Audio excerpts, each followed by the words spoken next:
नमस्कार, MG TV में आपका स्वागत है। मैं हूं रंजीत छाबड़ा। आइए चलते हैं खबरों। जिले में बारिश से शहर से लेकर गांव तक बस्तियां जलमग्न हो गई हैं। धमतरी शहर के अधिकांश वार्डों में जल भराव से वार्डवासियों में निगम के खिलाफ आक्रोशित हैं। वहीं इस मुद्दे को लेकर बीजेपी ने जिला प्रशासन को ज्ञापन दिया है। ग्रामीण क्षेत्रों में भी किसानों के हजारों एकड़ खेत पानी में डूब गए हैं। इस मुद्दे को लेकर बीजेपी ने जिला प्रशासन को चेतावनी दी है। पूरब से पश्चिम, अगर धमतरी से देखें तो पूरब से पश्चिम की तरफ बहाव है और वो पूरा बहाव रोक रहा है बाईपास। आज की स्थिति में धमतरी डूबा हुआ है, केनाल से लगा हुआ हरपतरे से लेकर शहर डबरी से लेकर पूरा जलमग्न है, जिसके निकलने की संभावना भी एक हफ्ते में ही निकलेगा। तब तक फसल तबाह हो जाएगा। अगर ये तीसरी बार अभी डूब रहा है, अगर फिर इसी बीच पानी गिरता है तो फिर 15 दिन मान के चलिए। तो ये सामान्य सी बात नहीं है और ये लगातार हमारे ब्लॉक में अभी वो। बीजेपी का कहना है कि शासन प्रशासन किसानों की समस्याओं को गंभीरता से नहीं लेता है तो 25 जुलाई से उग्र प्रदर्शन करने की चेतावनी दिया है।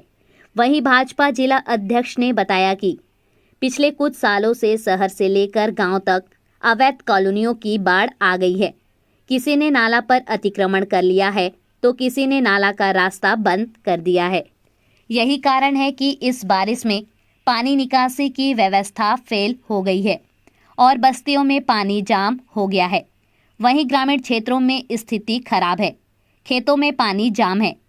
पिछले कई दिनों से फसल पानी में डूबी हुई है। आज हम लोग भारतीय जनता पार्टी किसान मोर्चा जिला धमतरी की ओर से जो किसानों की जो समस्या है, खाद डीएपी, खास करके डीएपी खाद की कमी और किल्लत बनी हुई है पूरे सोसाइटी में। आज सोसाइटी में किसान चक्कर लगा रहे हैं लेकिन वहाँ डीएपी खाद नहीं मिल पा रहा है। तो उसी को लेकर के हमारे राष्ट्रीय और प्रदेश नेतृत्व के आह्वान पर आज हम लोग कलेक्टर साहब को ज्ञापन सौंपने आए हैं। अगर एक हफ्ते के अंतर्गत पूरे सोसाइटी में अगर डीएपी खाद या समस्त प्रकार की खादों की आपूर्ति नहीं किया जाता है तो आने वाले 26 जुलाई को पूरे धमतरी जिला के प्रत्येक सोसाइटी में तालाबंदी का कार्य भारतीय जनता पार्टी किसान मोर्चा के द्वारा किया जाएगा। इनके साथ साथ में हमारे जो सेमरा के किसान आए हुए हैं, वहाँ 2 राइस मिलों के द्वारा जो अवैध रूप से पर्दा का निर्माण कर चुका है, बाउंड्री वॉल का निर्माण कर दिया, जिससे वहाँ से जो खेत से जो पानी निकलना चाहिए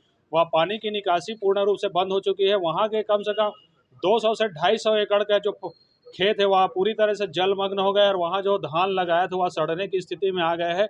इन सब मांगों को लेकर के आज हम सब जिलाधीश महोदय को ज्ञापन सौंपने के लिए आए हुए हैं। आज भारतीय जनता पार्टी के किसान मोर्चा के द्वारा पूरा प्रदेश में खाद की जो किल्लत है और खाद की जो कालाबाजारी है उस संबंध में ज्ञापन देने सरकार मुख्यमंत्री के ज्ञापन देने आए थे कि ये जो सरकार है आग लगने पर कुआं खोदने वाली सरकार। जब धान अभी बारिश में खाद की ज़रूरत है, बीज भी पर्याप्त मात्रा में मिल नहीं पाया किसानों को, और जब आज खाद की ज़रूरत है तो डीएपी, खास करके डीएपी और यूरिया की किल्लत बनी हुई है। डीएपी खोजने से नहीं मिल रहा है। इनको पूछो प्रशासन से तो इनका कहना है कि जैसे कि पूर्वत मुख्यमंत्री जी का एक ही बात रहता है कि नरेंद्र मोदी जी को कोसना, प्रधानमंत्री की कोसना। ये जब भी पूछो हर एक इनके अधिकारियों के द्वारा, नेताओं के द्वारा, इनके मंत्रियों के द्वारा यही जवाब दिया जाता है कि केंद्र सरकार को हमने मांग रखी थी, उनके द्वारा नहीं दिया गया। जबकि हमारे पास पर्याप्त उसके सबूत है कि अप्रैल, मई, जून, जुलाई में केंद्र सरकार ने या रसायन उर्वरक मंत्रालय ने जितना एलोकेशन छत्तीसगढ़ सरकार को रैक के लिए और खाद के लिए भेजा है, इन्होंने उतना खाद मंगवाया तक नहीं है। और कंपनी का, खास करके कंपनी इसलिए छत्तीसगढ़ सरकार को खाद नहीं दे रही है क्योंकि ये 3-3 महीने के उधारी में खाद लेना चाहते हैं। कोई भी कंपनी इतना नुकसान नहीं झेलना चाहती। तो आज ये इनके रोने को और हमेशा की तरह आग लगने पर कुआं खोदने वाली है भूपेश बघेल की सरकार, इसके विरोध में आज हम सभी और पूरे छत्तीसगढ़ में खाद के लिए हम, और आने वाले समय में अगर इसकी पूर्ति नहीं हुई तो हम व्यापक आंदोलन किसान मोर्चा के माध्यम से करेंगे। और साथ ही हम लोगों ने आज जो बारिश के कारण जो जलमग्न पूरा क्षेत्र है, पूरा यहाँ ड्रेनेज के सिस्टम नहीं है। हम नगर निगम धमतरी की बात करें तो पूरा नगर निगम में कल नाव चल रहा था वार्डों में। ये परिस्थितियां हैं और ये इनकी दूरदर्शिता को दिखाता है कि कितने निगम और प्रशासन दूरदर्शी हैं कि भरे बारिश में नगर निगम धमतरी में नाली निर्माण का काम चल रहा है। जितने भी ड्रेनेज हैं 3 से 4 जगह से पानी ड्रेनेज होता है, वो सभी ड्रेन को अतिक्रमण के माध्यम से और जितने भी अवैध प्लाटिंग के माध्यम से, इनका कहना है कि बारिश ज़्यादा हुई है। बारिश ज़्यादा हुई है इसके मतलब अगर डैम बना हुआ है, गंगरेल डैम बना है, बारिश ज़्यादा होती है तो उसको खोलने की व्यवस्था, समुचित व्यवस्था होती है कि आपातकाल में क्या परिस्थितियाँ होंगी। आज नगर निगम के द्वारा उनको मालूम है कि कहाँ कहाँ अवैध प्लाटिंग हो रहा है, जिसको रोकना चाहिए। उन्होंने गर्मी में रोका नहीं। आज हम सब देख रहे हैं पूरा शहर भरा हुआ है और यही स्थिति बाईपास में है। बाईपास में जहां जहां ड्रेनेज के सिस्टम देना चाहिए, पुल पुलिया देना चाहिए, आप देख रहे होंगे हरप तराई से लेकर नाली किनारे से लेकर पूरे गांव जलमग्न है। और आज जितने भी हम लोग तो आए ही हैं, साथ में जितने किसान आए थे उन लोगों की सबकी मांग है कि जल भराव की स्थिति, आज पूरा धान सड़ रहा है, थरहा जितना डाले हुए हैं वो सड़। ऐसी स्थिति में किसानों को काफी नुकसान हो रहा है। इसके अलावा जिले में हो रही खाद की समस्या और विभिन्न मांगों को लेकर मुख्यमंत्री के नाम से डिप्टी कलेक्टर को ज्ञापन सौंपा गया है।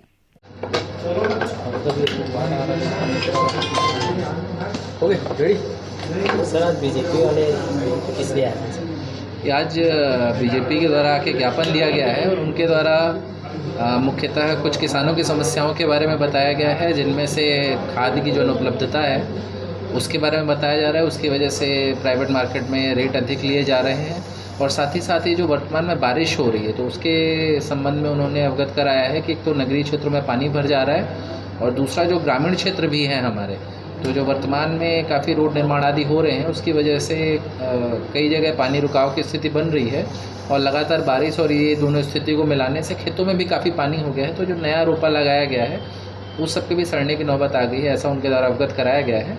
तो उनके सारे बिंदुओं को नोट कर लिया गया है और तहसीलदारों को तदनुसार निर्देश दिए जाएंगे कि यदि गांव में या अन्य कहीं खेतों में और हमारे जो शहरों के लिए हम नगर निगम को जो निर्देश जारी किए जाएंगे कि पानी भराव की स्थिति ना बने और जो भी बिंदु आते हैं तत्काल उसका निराकरण किया जाए। अभी लेते हैं एक छोटा सा ब्रेक। आप देखते रहिए MG TV, क्योंकि खबरों का सिलसिला यहाँ थमता नहीं।